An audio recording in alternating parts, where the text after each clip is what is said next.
"You're my man now," said the Apache woman after the lonely cowboy saved her from the wolves. The wind screamed across the red pillars of Monument Valley, dragging dust and moonlight into ghostly swirls. Below the towering cliffs, a young Apache woman stumbled through the sand. One hand pressed against her bleeding shoulder. Her breath came ragged, shallow each step, carving despair into the desert. The wolves had followed her scent for miles. Their eyes gleamed like shards of green fire. Circling closer in the silver light, the air stank of blood and hunger. One lunged, teeth flashing white, and she swung a broken branch with the last of her strength. The impact only made them snarl louder. She backed against the cold stone wall, heart hammering, whispering a prayer in her mother's tongue that no one would ever hear. The nearest wolf crouched low, muscles tightening, and in that split second before the leap, she saw her death written in its eyes. Then thunder cracked. A gunshot split the night. The beast fell, and through the veil of dust and moonlight, she glimpsed the silhouette of a man on the ridge rifle, raised, long duster whipping in the wind, like a shadow sent by the desert itself. When dawn bled across Monument Valley, the world turned the color of rust and fire. Wind swept through the stone towers, carrying a thin whistle that sounded almost human, the cry of a land that remembered every loss it had ever seen. Silas Kane walked among that silence as if he belonged to it. The man was lean, sunburned, his face carved by wind and grief. A faded cavalry coat hung from his shoulders, though the army had forgotten his name long ago. He lived in a cabin built from driftwood and stone, hidden between two cliffs, where no road reached, a place meant for someone who wanted to be found by no one. 3 years had passed since the night he'd buried his wife and son, victims of a raid gone wrong, a raid he had guided. Since then, he had hunted only for food, never for men. The desert had become his confession ground, his punishment, and his prayer. When he carried the wounded Apache woman into his cabin that night, he didn't speak. Her blood had soaked through his shirt, her weight trembling against his chest. He laid her on his cot, stitched her shoulder under the flicker of a lantern, and cleaned the wound in silence. Now, in the pale light of morning, she stirred, dark hair tangled, face pale beneath a faint sheen of sweat. Her eyes opened slowly, black as wet obsidian, sharp even through pain. She looked at him, not with fear, but with defiance. "Where am I?" she asked. Voice hoarse but steady. Silas poured water into a tin cup, handed it to her. "Safe," he said simply. Her gaze lingered on the rifle, leaning by the wall, then on his hands, rough, scarred, trembling just slightly. "You are soldier," she murmured. He looked away, jaw tight. Not anymore. A long silence stretched between them. Outside, the wind rose again, rattling the shutters like restless ghosts. Taya, that was her name, turned her face toward the sound, eyes distant, as though the desert itself were calling her back. Silas knew that look. He'd seen it once in a mirror. Years ago, the look of someone who wanted to disappear into the horizon and never be remembered. The morning deepened into gold, and dust drifted through the cracks of the cabin walls. The fire had gone to embers, but the air still smelled of smoke and herbs. Silas sat by the table, running a whetstone along the edge of his knife. When he felt her eyes on him, Taya had pushed herself upright.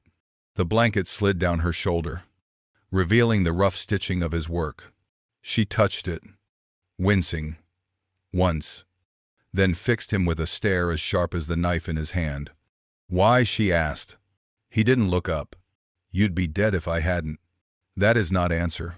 Her voice carried a rhythm that made even English sound like a chant. "White men kill my people, burn our homes. You see me dying, and now you save me." He set the knife down. "I didn't see a tribe last night, just a woman surrounded by wolves." For a moment, the only sound was the wind against the walls. She watched him, studying every movement. as though searching for the lie. "You were soldier," she said finally. "I know the coat. Cavalry blue. You hunted us." He met her eyes, then gray, weary, and unflinching. "Yes." Once, Taya's breath caught. She tried to rise, but her leg gave way. Silas stood, steadying her by instinct, and for an instant, their faces were close enough for him to see the faint scar beneath her eye. A mark of something older than the wound on her shoulder. "Let go," she hissed. He stepped back, hands raised. "You shouldn't move. You'll tear the stitches. I would rather die standing than sleep in the house of my enemy." Her defiance burned in the dim light. Silas said nothing. He crossed the room, poured water into a bowl, and left it by her side. Then he went outside, boots crunching over the dry earth. The sun hit him full on, blinding and merciless. He took a long breath, letting the heat bite into his skin. Behind him, inside the cabin, he heard her cough, then the quiet sound of her drinking. All afternoon he worked by the corral, mending a fence that didn't need fixing. The silence between them stretched like the desert itself. Yet when dusk fell and the coyotes began their far-off wails, he found himself listening for another sound, the faint movement of her within the cabin, the proof that she was still alive. When he returned, she was awake, watching the fire. Her eyes no longer held hatred, only exhaustion and something harder to name. "I dreamed of my mother," she said softly. "She told me a stranger's kindness is never free." Silas sank into the chair opposite her. "Then you owe me nothing," he said. "You can leave when you can walk." Her gaze flicked to him, wary yet searching. "And if I cannot walk, then I'll keep you alive until you can." Outside, the wind rose again, whistling through the canyons like a warning neither of them fully understood. Days passed in a quiet rhythm that neither of them spoke of. The desert shifted its colors from rust to gold to gray, and the wind no longer howled, like a wounded thing, only whispered through the cracks of the old cabin. Taya could sit up now. She helped with small chores. Clumsy at first, stubborn always. One morning she tried to carry a bucket of water from the well. Silas caught her when her leg buckled, steadying her before the bucket spilled. "You're still weak," he said. Her chin lifted. "Weak does not mean helpless." He almost smiled. "No, it doesn't." They began to speak more, though their words came slow, like water through dry earth. She told him of Red Mesa, her father, Hoktan, and the land her people called sacred. When she spoke her language, the syllables rolled soft and mournful, like songs meant for the wind. Silas listened, though he didn't understand a word, only the ache behind them. In return, he showed her how to mend a boot, how to load a rifle, how to tell the hour by the color of the cliffs. "The desert tells time by its shadows," he said once. She nodded, touching the faint light, edging the stone. "Then you and this land are the same," she murmured. At night, they sat by the fire. Sometimes they shared a little dried meat, sometimes silence. The distance between them narrowed, not by words, but by the comfort of not needing any. One evening, as rain began to whisper against the roof, she looked at him through the flicker of firelight.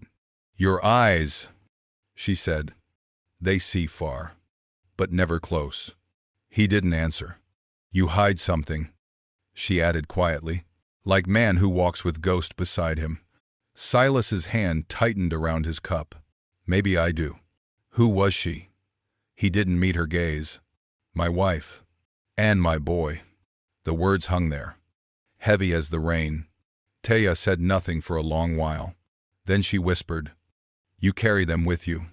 I carry mine too. The dead do not stay buried in Red Mesa. They travel in the wind." Silas looked into the fire. "Then maybe that's why I can still hear them." Later, as she drifted to sleep, he watched her breathing steady, the firelight tracing the faint scar along her cheek. There was strength in her fragility, a quiet defiance that reminded him of something he'd long forgotten: the will to live, no matter what had been taken. Outside, thunder rolled across the valley, echoing through the red pillars like drums from another world. Silas lay awake, staring into the dark, and realized that for the first time in years, he was afraid not of dying, but of losing what had come alive again inside him. By the fourth morning, Taya's wound had begun to darken at the edges. Fever glazed her eyes, and her breath came shallow. Silas knew that look: infection. He'd seen it before, and it didn't forgive. She sat slumped near the doorway, muttering in her own tongue, until finally she caught his sleeve. "The plant," she rasped. "Red mesa, under the white stones near the river bend. If I don't take it, I will not see another sunrise." He hesitated. "That's 2 days from here. Your people would kill you if they found you there." She finished for him. "Yes, but if you wait, ID anyway." For a long moment he stared at the horizon, where the cliffs rose like frozen waves of fire. Then he nodded once. "Then we ride at first light." The journey began under a hard, merciless sun.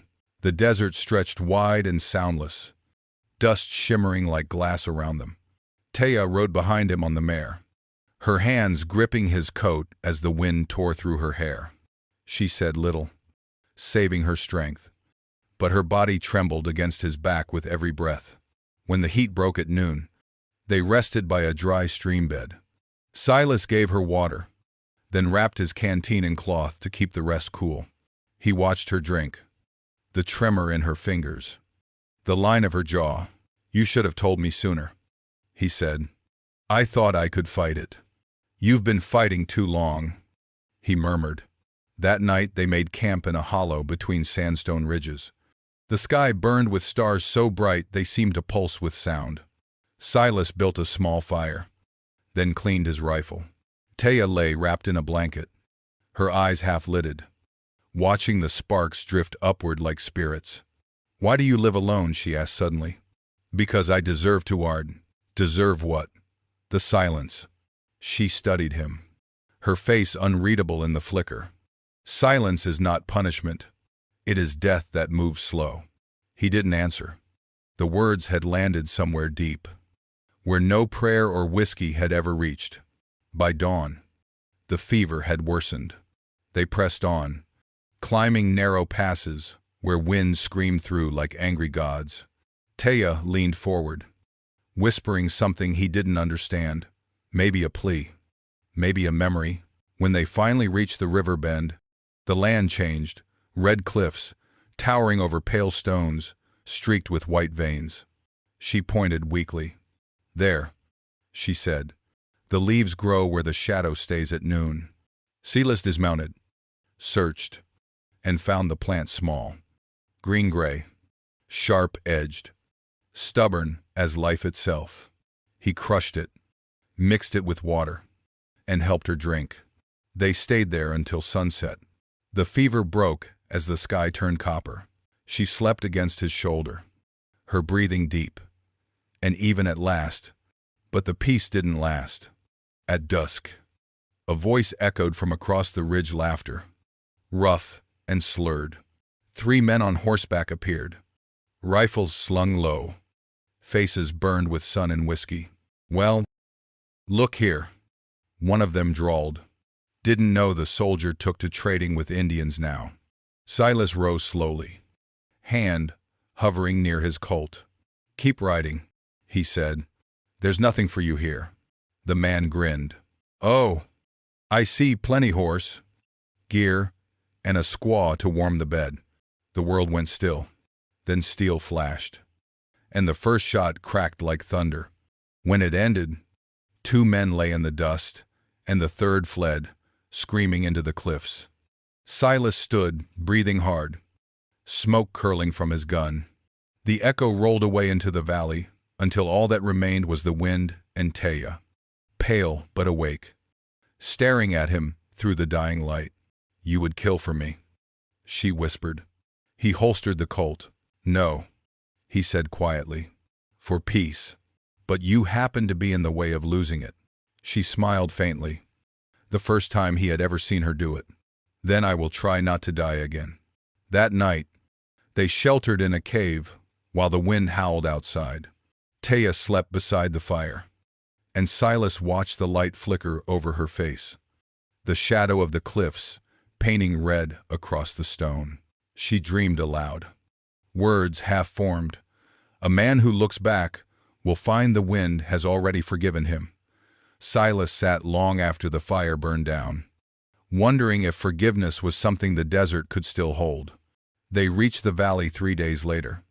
When the sky had turned the color of copper smoke, the air felt heavier there, as if the red stone itself remembered every oath ever broken upon it. Silas had begun rebuilding a corral beside the cabin when he saw the first rider crest the ridge. Dust rolled behind them, half a dozen men on horseback, their silhouettes jagged against the burning horizon. At the front rode a man in a long hide coat, his hair streaked with gray, a necklace of carved bone across his chest. Behind him, another rider's face gleamed young and angry. Taya froze. "My father," she whispered. Then, lower. "And Nakai." Silas's hand went to the rifle at his side, then dropped again. "Let me talk." The riders spread in a crescent, hooves stamping the dust flat. Hoktan dismounted first, slow and deliberate. His eyes swept the cabin. Then Silas. Then his daughter. "You live," he said in his own language. "The wind has not taken you yet." Taya stepped forward, head bowed. "Because he saved me." Nakai's laugh was sharp, cutting the dry air. "He saved you, or claimed you," his gaze slid to Silas. "Full of poison. A white man hides our chief's daughter in his den. Tell me, what does she owe him?" "For that kindness," Silas didn't move. "She owes me nothing." The younger man's hand twitched toward the knife at his belt. "You speak like you own her." Before he could draw, Hoktan's voice cracked like a whip. "Enough." He pulled a cord from his neck, a pendant of black obsidian, polished smooth with age, and hurled it to the ground between them. "Whoever spills blood before I pick this up," he said in a low thunder, "will no longer call himself child of Red Mesa." The desert fell silent. Even the wind seemed to hold its breath. Taya's voice trembled, but not from fear. "I will not belong to any man," she said. "Not by promise, not by debt." Nakai's nostrils flared. "You dishonor me before your father." She met his glare. "You dishonor yourself when you think a woman is a prize to be kept." For a heartbeat, no one moved. Then Hoktan's shoulders eased, and something like sorrow passed through his face. "Your mother once spoke those same words," he said quietly, "and it cost her life." He turned to Silas. "You walk on sacred ground. Soldier, you think I should let you live because you pulled my daughter from the teeth of beasts?" Silas met his gaze. "I didn't save her for gratitude. I saved her because I couldn't bear to hear someone else die screaming in the dark." Hoktan's eyes searched him, the rough coat, the hollow look, the scars carved deep into both face and soul.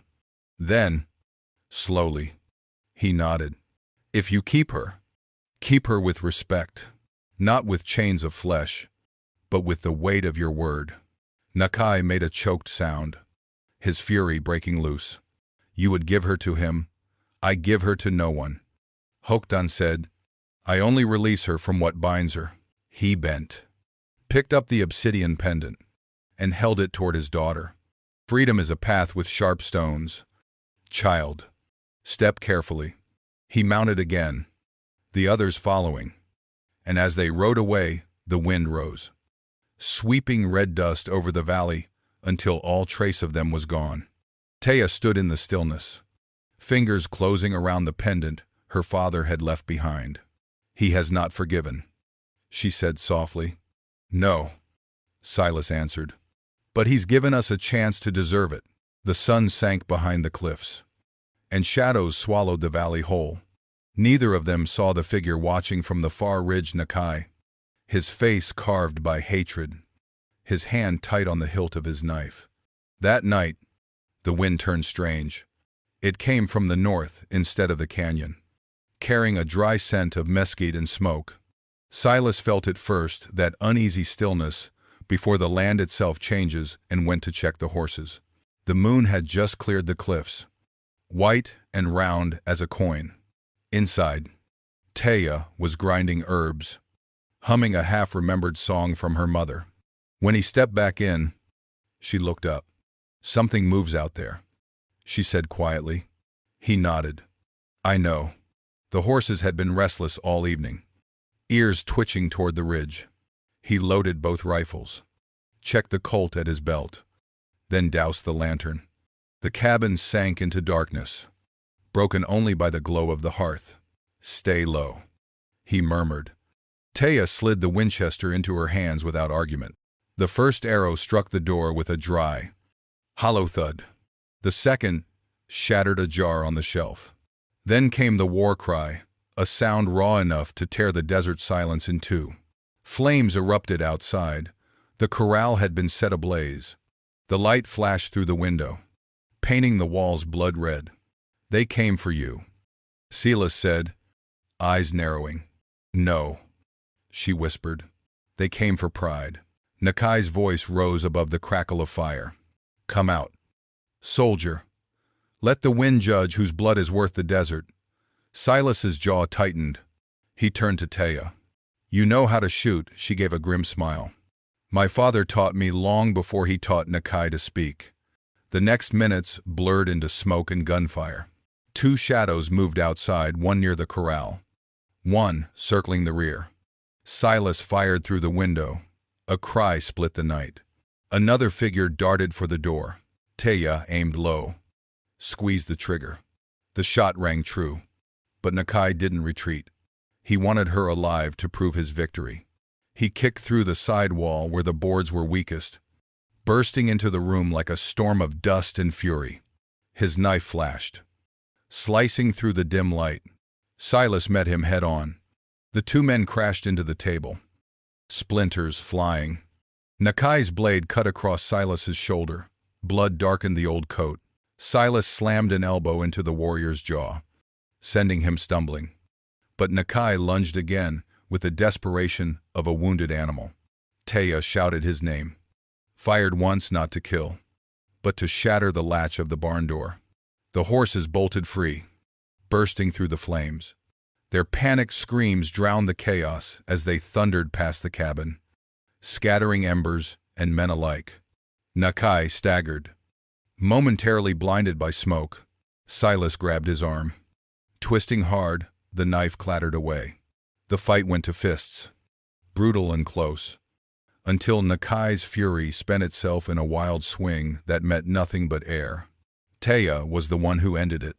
She struck him across the temple with the rifle's stock. Nakai hit the ground, dust rising around him. When he looked up, she stood over him, her hair wild, face lit by the fire, eyes dark with something deeper than anger. "You lose," she said, her voice steady as stone. "Not because I choose him, but because I never belonged to you." For a moment, Nakai only breathed, chest heaving. Then his gaze broke. Not in fear, but in shame. He turned his head aside, refusing to look at her. Hooves thundered again in the distance, the riders of Red Mesa, drawn by the fire. Hoktan rode at their head. The old chief dismounted before the cabin, his face carved in shadow and flame. He took in the wreckage, the burning corral, the men wounded, his daughter standing unbroken. "Enough," he said. The single word carried like thunder. Silas stood still, blood seeping through his sleeve. Nakai tried to rise, but Hoktan's glance pinned him where he was. "Honor is not taken by force," the chief said. "It is earned by restraint. Remember that, if you wish to live among men." Nakai bowed his head, breathing hard. "I wanted only justice. You wanted ownership." Hoktan corrected. "And that is the hunger that destroys us all." He turned to Silas then, his expression unreadable. "You understand the weight of this choice. White man Silas nodded once. I do. And still you take it, I don't take. Silas said quietly. I stay, if she'll have me. Taya stepped forward before the firelight. Sweat and ash streaked across her skin, eyes gleaming like obsidian, wet with rain.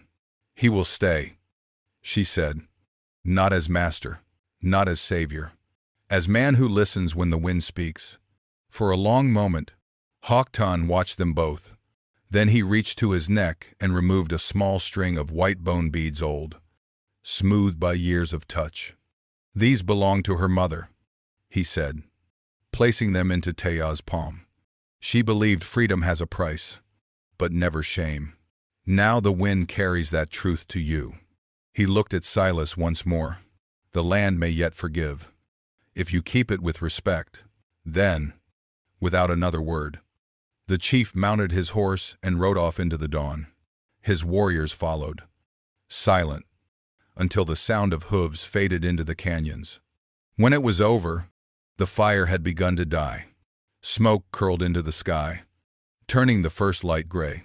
Silas sank against the wall, exhausted. Taya knelt beside him, pressing a strip of cloth against his wound.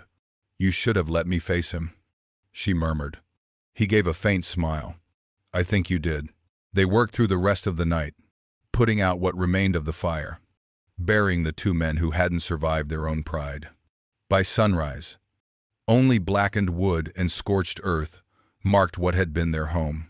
Silas stood looking at it, sweat and soot streaking his face. Guess I'll have to start over again, he said. Taya glanced toward the cliffs, where the wind moved in low whispers. Then we build where the smoke can no longer reach. And so they did. 6 months later, Monument Valley was in bloom. Wildflowers crept between the stones, stubborn bursts of yellow and blue against the rust-red earth. The new cabin stood where the old one had burned, sturdier, brighter. A garden patch fenced off beside it. The horses grazed nearby, their coats shining in the morning sun. Silas stood on the porch, sharpening a piece of wood into a handle for a plow. His shoulder still ached when the wind blew cold, but he had stopped counting the scars. Inside, Taya hummed softly, grinding cornmeal with steady hands. He turned as she stepped into the doorway. Her hair was loose today, a single white bead woven near the end, the one her father had given her. The morning light caught it, turning it to a spark of fire. You never told me what that means, he said, nodding to it. She smiled faintly. It means freedom bought with truth. My mother's words. Good trade, he said. She walked closer, her voice barely above the wind. Do you regret leaving the silence? Silas looked out at the red cliffs, the sun breaking through them like molten gold. Every day, he said, except when you're talking. Her laughter was soft, the kind that fades into the sound of the wind. She leaned against his shoulder, and together they watched a hawk wheel high above the valley. The land was quiet now, not the silence of guilt, but of peace. The air smelled of cedar and earth after rain. Taya whispered, the wind of Red Mesa carries voices of those we've lost. Maybe one day it will carry ours. Silas wrapped an arm around her. Then let it find us here, where we finally learn to live. The sun climbed higher, spreading light across the valley until the cliffs blazed like molten copper. The wind rose again, threading through the pillars, through the new cabin, through the open hands of two souls who had finally stopped running from the past. And somewhere in that wind, if one listened close enough, there was the faint echo of laughter, and the promise that even in the hardest country, life could still begin again. The wind softened, curling around them with the warmth of dusk. Silas sat on the porch step, sanding a piece of wood smooth, while Taya watered the small patch of corn and wild sage behind the cabin. The air smelled faintly of earth and smoke, and far off, thunder rolled across the canyons, the kind that never quite reached them. When she finished, Taya came to stand beside him. Her hands were damp, her eyes bright from the sun. For a long while, Neither spoke. The silence between them was no longer heavy. It simply was. She reached down, took the sandpaper from his hand, and set it aside. "You work too much," she said. He gave a quiet laugh. "Keeps me from thinking. And if you stop, then I'll have to face what's real." Taya looked at him, really looked, until the teasing left her face. "Then face it now," she said softly. "Because you are my man now." Silas froze. No one had called him that in years. The words landed like a heartbeat he'd forgotten he still had. He lifted his gaze, met hers. "If I am," he said slowly, "then it's because you taught me how to live again." She smiled small. "Sure," and full of the kind of peace the desert rarely gave. The wind swept through the valley once more, carrying their laughter into the red light of evening. If this story touched your heart, don't forget to like, share, and subscribe. At Untold Wild West Stories, every tale carries the heartbeat of the frontier, love born from loss, courage rising from silence, and the quiet redemption that still rides with the wind across the red canyons of the West. Every day, we bring you stories of men and women who dared to begin again under the same sun that once burned their sorrow away. So stay with us, and let the wind of Red Mesa remind you that even in the harshest lands, hope still finds a home.